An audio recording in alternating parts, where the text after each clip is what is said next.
Now, the greatest radio shows of all time. Suspense. The Shadow Node. Washington calling David Harding, counter spy. Classic radio theater. The Great Gildersleeve. Fibber McGee and Molly. Dragnet. Gunsmoke. The Lone Ranger. Now, step back into our time machine with your host, Wyatt Cox. Good evening, friends of the Inner Sanctum. Another hour of crime drama here. Jackson Beck starring as Philo Vance. This episode originally broadcast January 31st, 1950, and this episode entitled The Sterling Murder Case. Come. Mr. Markham. Come in, Miss Henderson. What is it? Mr. Markham, they're here again in the outer office. Irma and Sarah Wakefield. Oh, no. Yes, sir. And they insist on seeing the district attorney. They say it's very important. All right, Miss Henderson. Ask them to come in. Yes, sir. Would you come in, please? Yes, of course. Of course we'll come in, miss. Thank you. Go right in, Sarah. Indeed I will. Indeed I will. Please sit down, ladies. Indeed we will. Indeed we will. Mr. Markham, we've done it again. Sarah and I have done it again. Have you? Yes? And what is it you've done this time? Listen to him, Irma. What have we done this time? Young man, don't you read the papers? Yes, I believe I do. Well, didn't you read this morning of the gangster Eddie Rogers who was shot and killed last night? Didn't you read that, young man? Yes, as a matter of fact, I did. The police have arrested the killer. Did you hear that, Irma? The police have arrested the killer. How could they have arrested the killer, Mr. Markham, when Sarah and I killed that gangster? Didn't we, Sarah? Indeed we did. Indeed we did.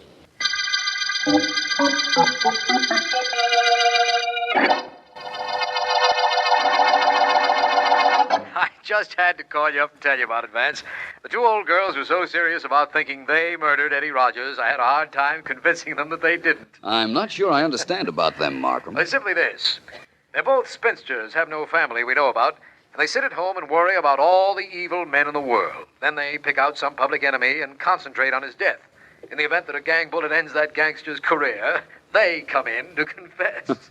And they've done it twice before, is that it? Yes, they're perfectly serious, Vance. They apologize for the potency of their concentration and insist they're quite willing to accept the consequences. Apparently, a district attorney meets almost as many eccentric characters as a private investigator. Yes. Well, Markham, what about dinner tonight? Busy? No, why don't you call me later? I will. Bye. Bye. You and the DA are pretty friendly, aren't you, Vance? Who are you? How did you get into my office? My name's Sterling, Joe Sterling, and I walked in. Any more questions? What do you want? Why didn't you knock? You don't seem to understand, Vance. I said I was Joe Sterling. I don't knock on doors. When I want to get in somewhere, I walk in. How'd you like to get thrown out? Now, wait a minute, Vance. Take it easy. I'm not looking for any trouble. Besides, you don't throw clients out of your office, do you? You're not my client. I'm just about to be. Vance, I run the 19th Ward. I'm what the papers call a political leader. Well? I control a lot of votes, and I'm pretty important in my territory. I still say, well? I want to hire you to shadow somebody. Who? There are a lot of people I have an interest in, Vance. A lot of people who have an interest in me, good and bad. Fellows like my political opponent, Frank Allen, for instance. The man I want you to shadow happens to be the most important interest I have. I want you to shadow me.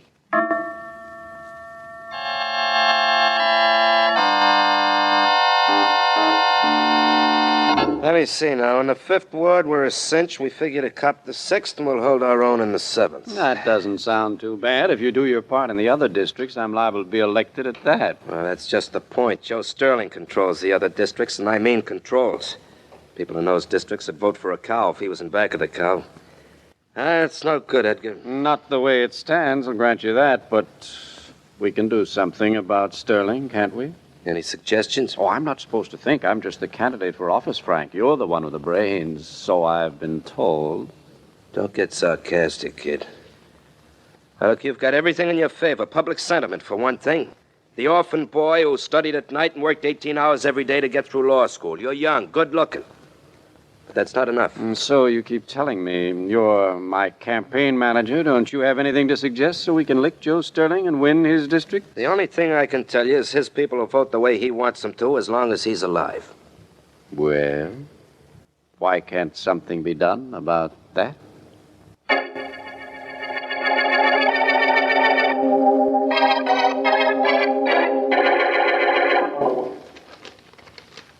Is there anything interesting in the newspapers, Sarah? Indeed there is, Irma. Everybody's writing about the election. Yes, of course, the election. How does it look? Does the paper say? Indeed it does, yes. Indeed it does. It says the candidate being presented by Mr. Joe Sterling seems to have the election in... The paper says, in the bag. That isn't good, is it? No. This Mr. Joe Sterling is a very evil man. Indeed he is. Indeed he is. Don't you think we ought to do something about him? I'll gladly do anything. What did you have in mind? Don't you think you and I ought to concentrate on his dying? The way we did about that gangster, Eddie Rogers, and the other bad men? Yes. Don't you think we ought to do the same about Mr. Joe Sterling? Indeed I do, Irma. Indeed I do. And at once.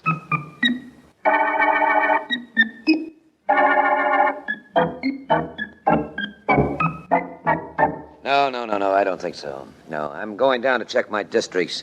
I'll keep in touch with you here at the office. Very good, Mr. Sterling. Now, the opposition may have something cooking.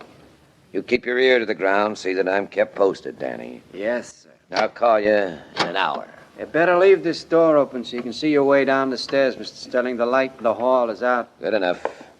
Now, don't leave until I call here. Hey, you're right. About what, sir? About it being dark. Just make out the stair. Seems to me What? there's somebody at the bottom of these stairs on the street. Danny, come here a moment. Mr. Sterling! Sterling!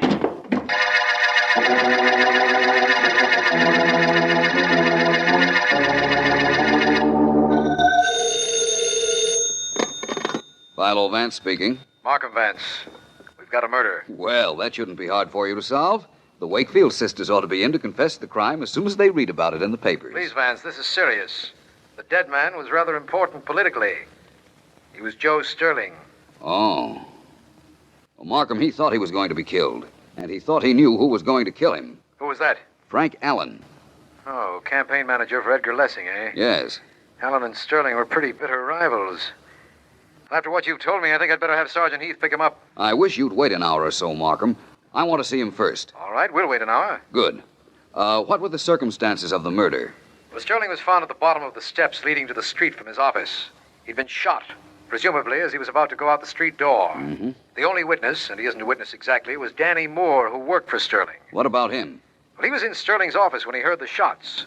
We're holding him incommunicado. I don't want any newspapermen to get to him before we question him thoroughly. But the papers do have the story. Yes, headquarters reporters arrived with the homicide police. There'll be an addition on the street very soon carrying all the details we know. I see. All right, Markham, thanks for calling and telling me about it. I'm going to see Frank Allen right now. He's a campaign manager. I guarantee I'll find out if he elected Joe Sterling dead.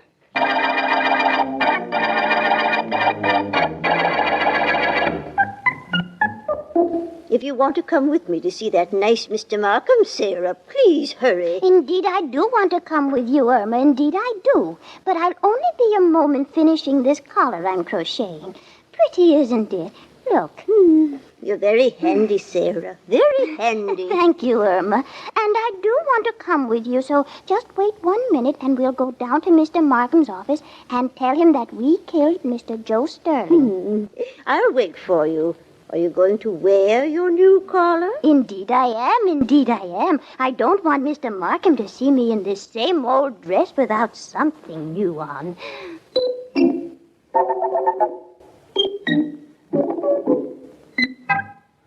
Look, leave me alone, Edgar. I gotta think. All right, Frank. There doesn't seem to be anything to think about. Oh, you belong in politics, all right. You don't know from nothing.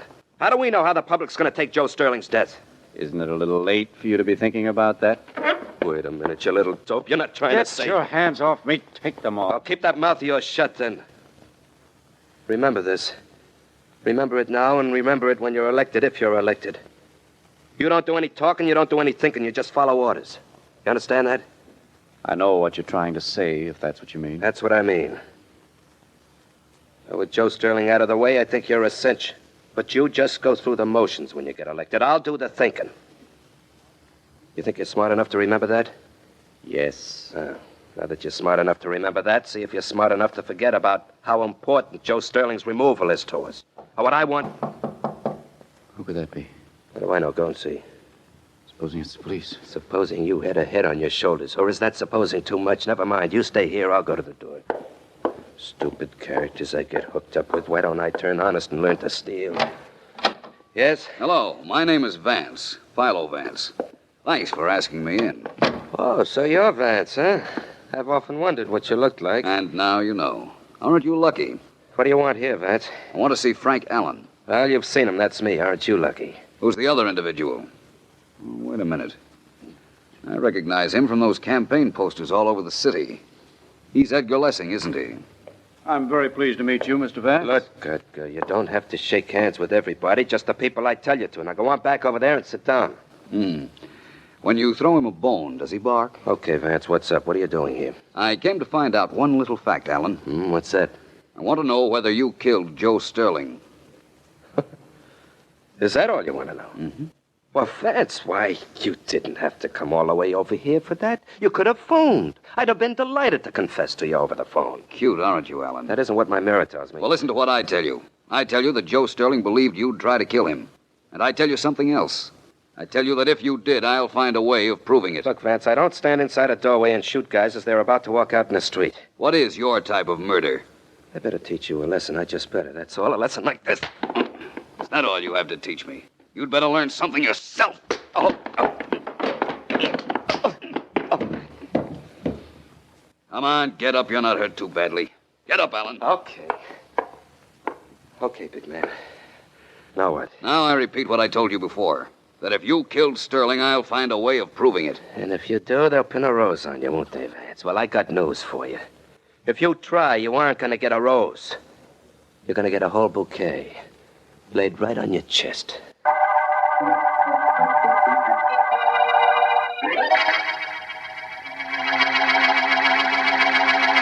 Ooh, that's a threat. Jackson Beck, Philo Vance, January 31st, 1950 on Classic Radio Theater with Wyatt Cox. Here's some great news. If you missed the deadline to sign up for health insurance, or if, like a lot of people, you just have a plan you're not happy with, you still have a choice. It's called MediShare. It's a Christian healthcare sharing program. There are more than 400,000 members now, and they love it. In fact, MediShare has double the customer satisfaction rate compared to that of health insurance. And MediShare really is the gold standard when it comes to healthcare sharing. It's been around more than 25 years. Members have shared more than $4 billion of each other's medical bills. Plus, MediShare is for you. It has saved its members billions by advocating on their behalf. Best of all, the typical savings for a family is around $6,000 a year. So if you think you're stuck with a high-cost health plan that doesn't have much to offer, think again. MediShare has a 98% customer satisfaction rating, and you are invited to be part of it. Call now. 833-34-BIBLE. That's 833-34-BIBLE. 833-34-BIBLE. Thank you for tuning in to Classic Radio Theater with Wyatt Cox on your favorite station. Now more of Philo Vance starring Jackson Beck. The Sterling murder case, January 31st, 1950.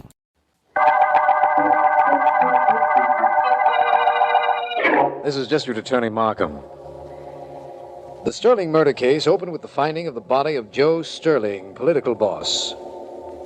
Vance's principal suspect is Frank Allen, who is sponsoring a candidate in opposition to Sterling's. We have no clues to the murder as yet, but we'll have a confession in a moment. A confession from two old ladies, the Wakefield sisters, who feel it their duty to confess to every major crime that's been committed in this city in the last 3 months. They're in my office now, and I've got to listen. So you see, Mr. Markham, we're quite ready to be sent up the river. Indeed we are, aren't we, Irma? Such a vulgar expression. We're ready to pay the penalty for killing Mr. Sterling, Mr. Markham. That's what Sarah means. So I gathered. Well, ladies, I appreciate what you're doing, but, let me ask you a question. By all means. You wouldn't consciously try to make my job more difficult, would you? Why, Mr. Markham? That's what I thought. You see, I have a lot of problems concerned with Mr. Sterling's murder, and only one of them is finding the murderer. I don't think I understand. Legal technicalities, habeas corpus, ipso facto, e pluribus unum, very involved legal procedure. Do you understand? Oh, indeed we do. Good. My sister and I didn't mean to bother you. We just wanted you to know that we wished Mr. Sterling dead, and poof, he was dead. Yes, poof. He was dead. Poof, he was dead. Well, thank you very much. And now, ladies, if you'll excuse me, I have a lot of work to do. Of course, ipso facto and all, isn't it?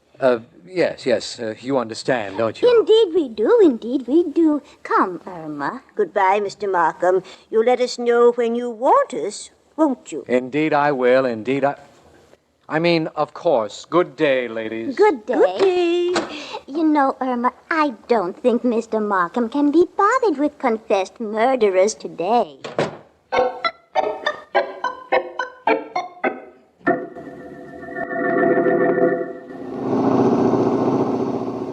Okay, Edgar, now look. In a few minutes, we'll have this truck right in the middle of our district. There'll be a big crowd there. We've had a couple of singers entertaining them for an hour. And I'm going to make a speech over the loudspeaker. Okay, Frank, I know. I know the speech I'm going to make. I'll have them in the palm of my hand. You better. There's just a slight chance they'll resent Joe Sterling's death. Now, this was his district, too, you know. How well I know. If it weren't, and if you could control it instead of him, he'd be alive today. Look, I don't want to hear talk like that, especially from you. You're running for office because I put you up. I'll break you in a minute if you get out of line. Don't ever forget that. All right. Hey, is that the mom I got to talk to? What's the matter? You scared? I don't know. I'm not sure. Well, be sure. Be sure you're not. All right, go on. Now tell them something and make it good. Well, doesn't somebody introduce me? You tell them who I am? They've seen your campaign pictures, haven't they? Who could miss that cute mustache, that blonde wavy hair? They'll know you, all right. Maybe you'd better introduce me, just to make sure. All right. Give me the microphone. Okay, here. I'm ready whenever you are. My friends, it gives me great pleasure to introduce to you the man whom you're going to choose to represent you, because he does represent you. The man who came up the hard way, who struggled just as you struggled, so that he knows each and every one of your problems. The man you're going to elect to office, Edgar Lessing. Go ahead, Edgar. It's all yours. Friends, I'm not going to stand up here and make a long speech. I'm not going to do what most candidates for office do when they're campaigning. I'm not going to make you a lot of promises. My purpose in coming to talk to you today is simply this. You, every one of you, have a right to representation. And I have only this to tell you, that if I'm elected, you're going to get it. Sure, like Joe Sterling got it. Just a moment, please. Just a moment. You wait, Lessing. Joe Sterling was our friend. We don't like what happened to him. We don't like what's going on here. We don't like you. Let's get this guy out of here. What do you say, man? We better get out of here. Johnny, get that motor going. Hurry up, can't you, Johnny? We'll be mobbed. Come on. Okay, we'll be all right now. Maybe this wasn't such a good idea as I thought. Maybe killing Joe Sterling wasn't such a good idea as you thought either.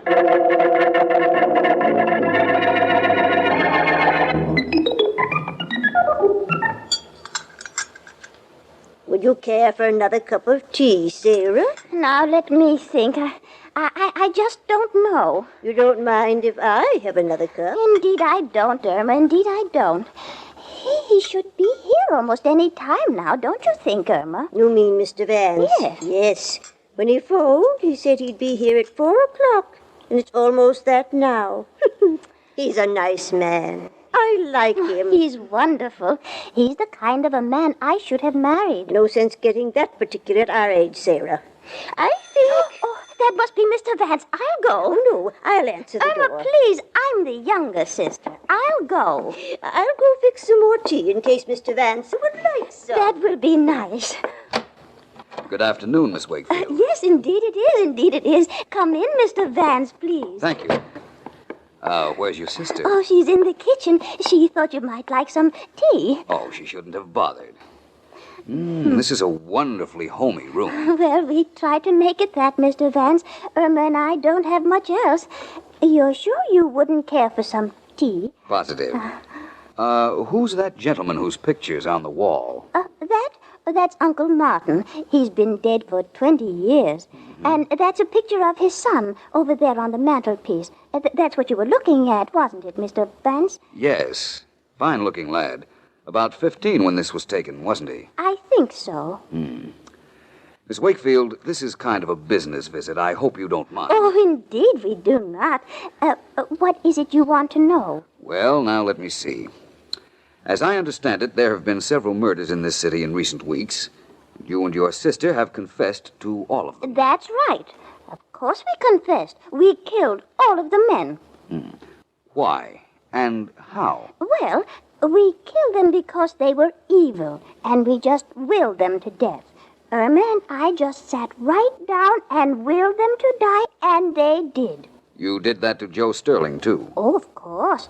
Of course, January 31st, 1950, Philo Vance. Thank you for tuning in to Classic Radio Theater with Wyatt Cox.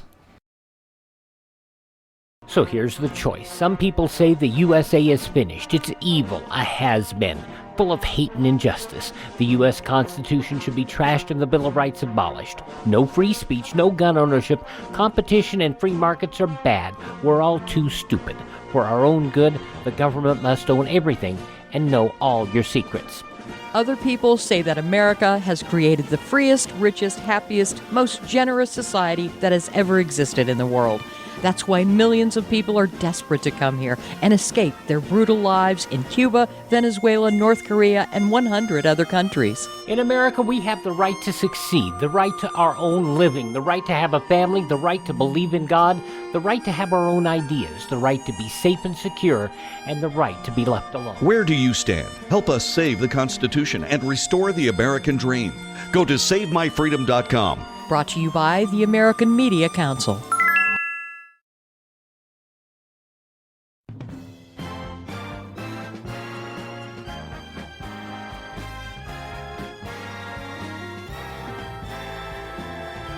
Thank you for tuning in to Classic Radio Theater with Wyatt Cox. Now the conclusion of Philo Vance, January 31st, 1950. He was a very dishonest man.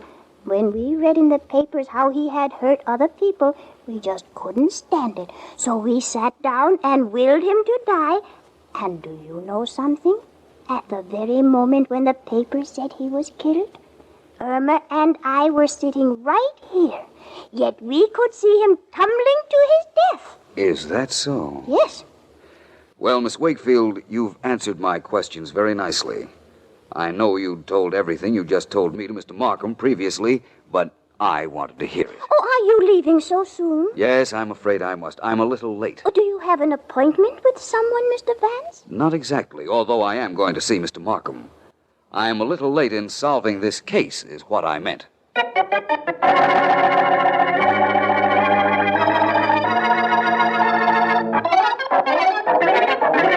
Vance, will you tell me what on earth you're doing? Certainly, my friend, but not at the moment. That's what I like, information. You come breaking into my office with a campaign poster in one hand and a photograph in the other, and you proceed to make my desk look like an art gallery. How am I doing with this pencil, Markham? From all I can see, you're drawing a mustache on that photograph of the young fellow you brought in with you. Mm-hmm. Is that your idea of fun, Vance? It's a lot of other people's, Markham, but not mine. I'm deadly serious. Look at this campaign poster. I'm looking. Nice-looking young fellow. Big type says, vote for Edgar Lessing. Describe Mr. Lessing. Well, nice-looking, wavy blonde hair, little mustache. Fine. Now, look at the photograph I've been working on. I saw it when you brought it in. It was a picture of a young fellow about 14, wasn't it? Mm-hmm. Let me see it now that you've put a mustache on him and fixed his hair with that pencil. Here you are. Look. Uh-huh. Well, that's a picture of Edgar Lessing as a boy. The likeness is unmistakable now. That's what I imagined. The Sterling murder case is practically over, Markham. Well, it's nice of you to let me know that. Now, who killed Joe Sterling? I have only one question to ask you, and then I'll tell you. All right. Sterling was found dead on the ground floor of his office building. His office was on the second floor. There was no elevator, right? That's right. You told me he was shot as he was about to go out into the street. Have you had any reason to revise that theory? Well, yes, I've had time to question the man who was in Sterling's office. He told me Sterling had been shot at the top of the stairs and fell down them to the ground floor. What does that prove? What I imagined it would. That you can, without any hesitation, arrest the Wakefield sisters for murder.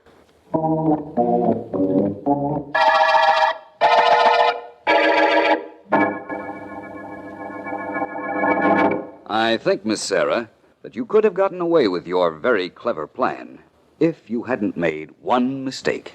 What mistake did we make, Vance? I'll get to that in a moment. We know now that Edgar Lessing was your nephew, that you knew you could control him if he were elected, and that he could never be elected as long as Joe Sterling were alive. So, these two women did kill Sterling. But, Vance, how about the other killings they confessed to? That was their plan, Markham. They thought this out months ago when they decided to kill Sterling. They came to your office on several previous occasions and admitted murdering several individuals who had been found dead. Yes. That was just to throw you off. It did throw him off, too, didn't it, Sarah? Indeed it did. Indeed it did. And if it weren't for Mr. Vance, nobody would ever have suspected us of killing Mr. Sterling. We were just two harmless old women who hated anything evil. Or so you wanted us to think. What I want to know, Vance, is why you took that young fellow's photograph from the Wakefield's living room in the first place. You must have been suspicious of them to do that. I was. It was something Miss Wakefield here said to me that gave me the clue. So far as anybody knew, Joe Sterling was killed on the ground floor of his office building. Yet she mentioned that she saw him tumbling down. Tumbling down, Markham. Oh, I see. That's why you asked me if Sterling had been shot at the top of the stairs. Right. I thought he might have been, after I heard what Miss Wakefield said. Uh-huh. Only the murderer would know a thing like that, Markham. It wasn't in the newspapers. Well, all I had to do then was find the motive, which we know now. Yes. And the career of the Wakefield sisters was at an end. The career of these two women, Vance, and also the Sterling murder case.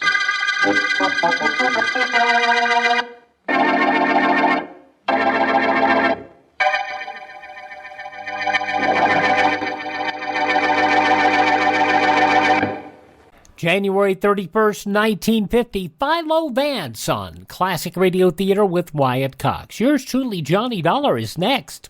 Mike Lindell has set out another big sale for listeners. It's the first of the year bedding sale. Half price on the MyPillow sleepwear, the wonderful Giza Dream Sheets, the 2-inch mattress toppers. It's like a MyPillow for the rest of your body. Also, the blankets and quilts and comforters, they are all half price right now. 50% off if you use our promo code USA.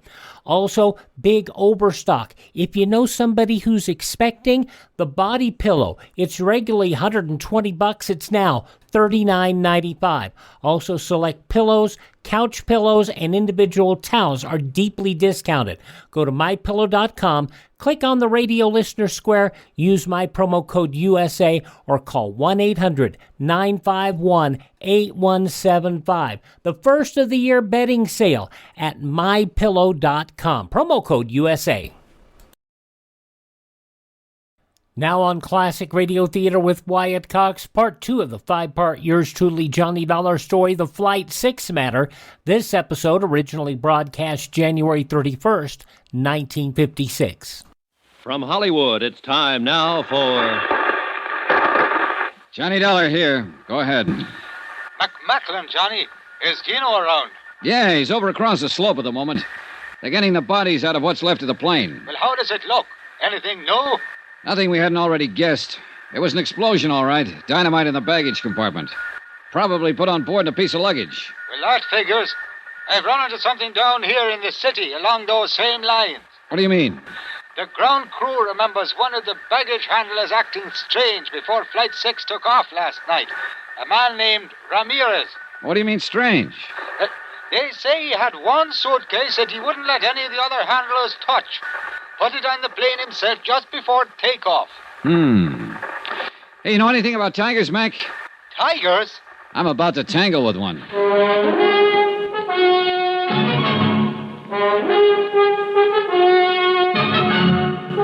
Tonight and every weekday night, Bob Bailey in the transcribed adventures of the man with the action-packed expense account, America's fabulous freelance insurance investigator. Yours truly, Johnny Dollar.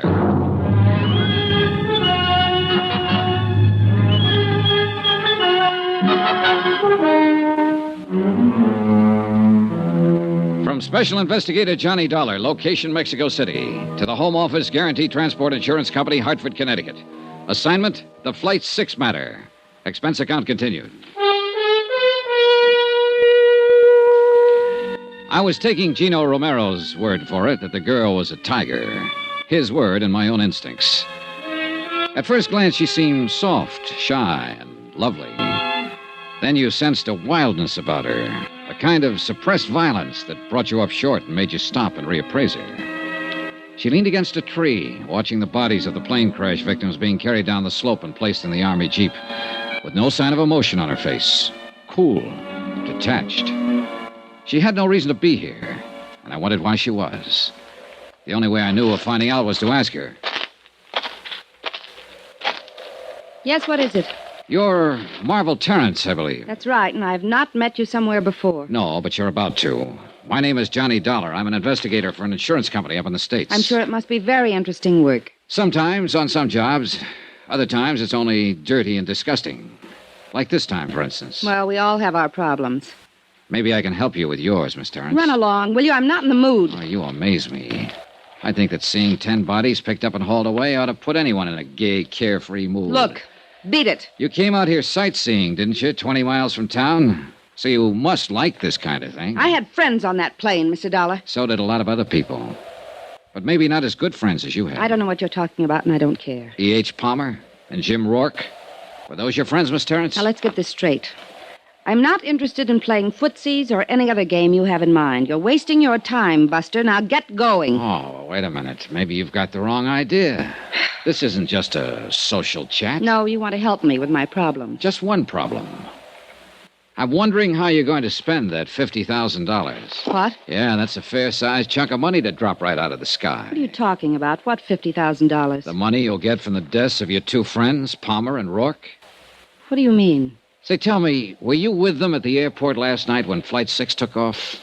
Yes, I was. Then you must have known that they both took out flight policies, and that both of them named you as beneficiary. No. No, I didn't know. I wasn't with them exactly. At least not up until takeoff. Then you claim this is all just a big surprise. Of course, I didn't know a thing about it. Well, it's just like them. It's what they do. Why did you come out here to the wreck, Miss Terrence? I don't know. Ed and Jim were my friends, and I don't know why I came, Mr. Dollar. She came because I brought her, mister. No, Bill. But I didn't bring her here to be pushed around by some morbid curiosity, huh? No, please. This is Johnny Dollar, Bill. He's an insurance investigator. Bill Blakely, Mr. Dollar. Oh, hello. He was asking me some questions. Why you? Because Ed and Jim both took out insurance policies in my name. What? Flight accident policies, $50,000 worth. Well, Mr. Blakely, you said Miss Terrence is here because you brought her. I wonder if you'd tell me why you're here. I don't know that it's any of your business. Sometimes I make things my business. Then sometime you may get your teeth knocked out. They're in pretty solid, Blakely. Yeah? Well, maybe... Bill, stop it. Sorry, Marvel. Ed Palmer and Jim Rourke were Bill's business partners. What business, Mr. Blakely? Engineering. We're building some roads around Mexico City.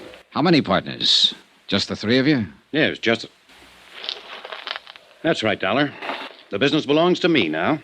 What about it? Nothing about it. Congratulations. One more crack Bill, like I that... said stop it. Let's go, Marvel. I've got to get back to town. Wait for me at the truck. I'll be there in a few minutes. All right. Suit yourself. Dollar, just one thing. Don't push me. Blakely, 10 people died over there on that hillside last night. They were murdered. I intend to find out who did it. And if it takes pushing to find out, then I'll push. See you around. Yeah, you probably will.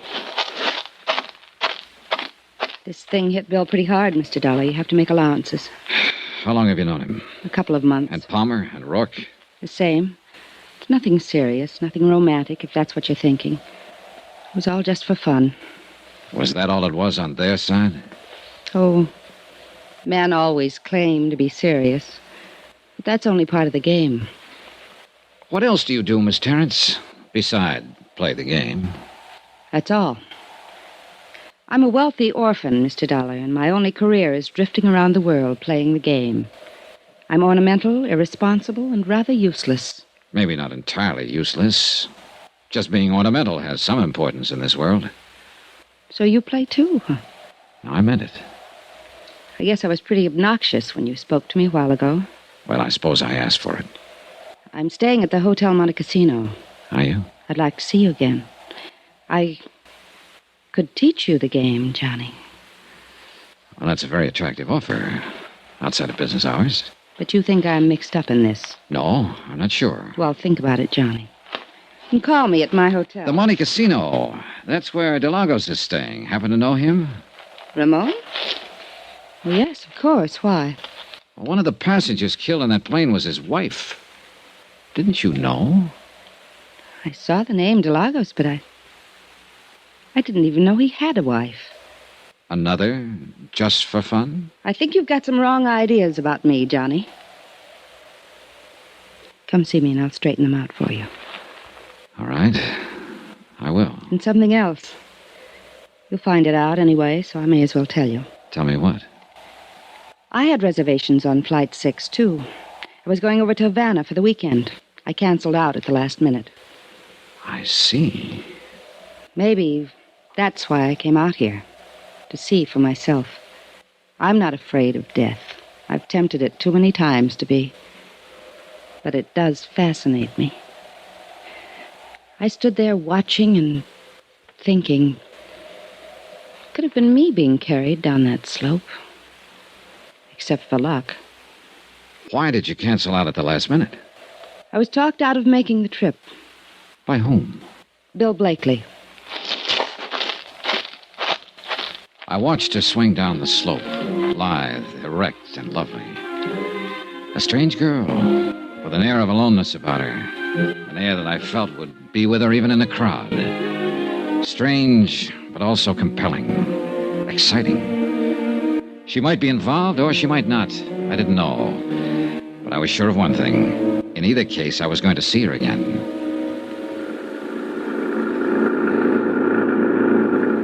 An hour later, Gino Romero and I were heading back toward the city in the government jeep, leaving behind us the wrecked plane, the crushed trees, and the lonely slope on the mountain. You have found a young lady of interest, senor?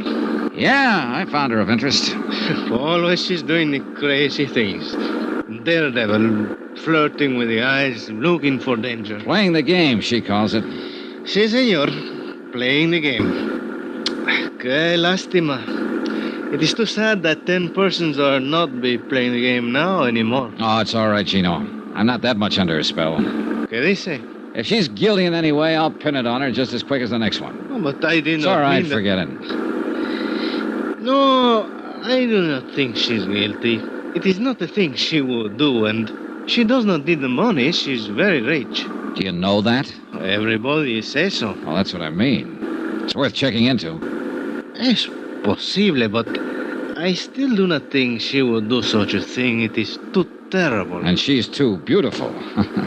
Maybe I ought to give you the advice, Gino. Before the beauty of a woman, senor, we are all as brothers, like Senor Blakely. I see he will look very disturbed. Yeah, he did get a little hot under the collar. What do you know about him, Gino? Almost nothing.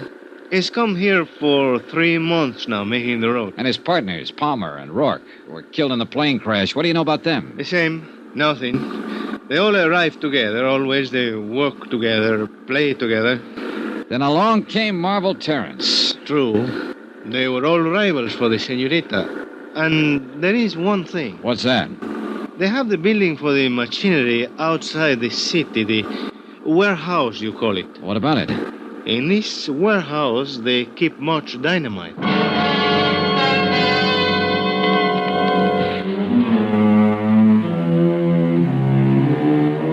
Gino, drop me in my hotel, the Del Prado on Avenida Juarez. I changed clothes, cleaned up, sent some telegrams to the States. And about that time, Mac Macklin phoned up from downstairs and asked me to join him in the bar.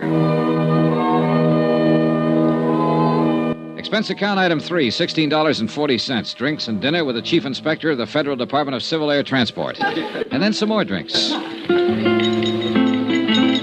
I've been here 7 years, Johnny. I like it. I feel at home here. I like the people and their way of life. But it'd still be good to see old Shy again. The snow piling up along the loop, and the wind ripping in off the lake. The crazy little joints along Baker Street. When were you there last, Mac? 1932. Oh, then you're about due. Well, why don't you take a couple of weeks and fly up there? No. Too much water under the bridge, Johnny. Too many little wars here and there in the world since 32.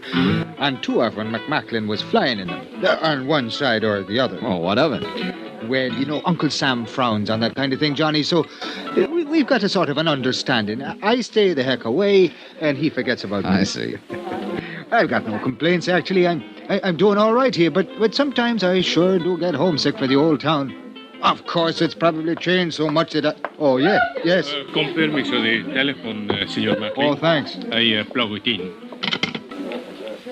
Hello, yeah? What? All right. Well, have you told the federal police? Yeah, I'll be here for a while. Adios. Well, we just lost our best angle, Johnny. What do you mean? That baggage handler, the one I figured slipped the dynamite on board the plane. The boys just now located him. His throat has been cut.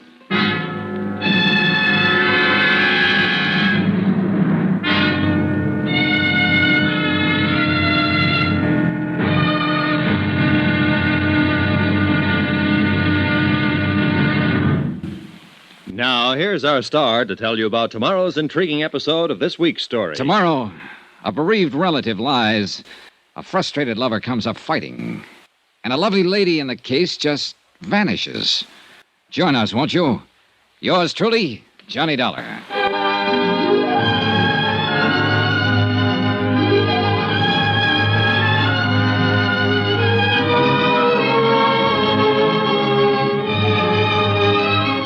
Yours truly, Johnny Dollar, starring Bob Bailey, is transcribed in Hollywood. Written by Les Crutchfield, it is produced and directed by Jack Johnstone. Be sure to join us tomorrow night, same time and station, for the next exciting episode of Yours truly, Johnny Dollar. Roy Rowan speaking.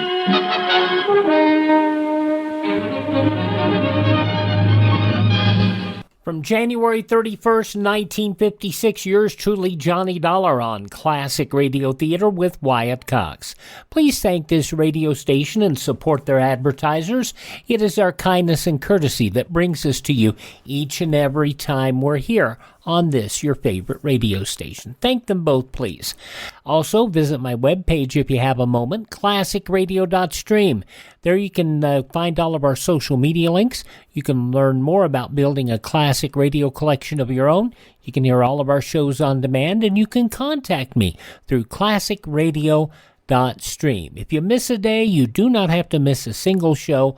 All of our shows are available up on any podcast site, including iHeartRadio, Spotify, Spreaker, Apple Podcasts, Google Podcasts. Just search for Classic Radio Theater with Wyatt Cox. Have yourself a great day, won't you please? And tell all your friends the great radio shows are right here at this spot on the dial. Classic Radio Theater with Wyatt Cox on your favorite radio station.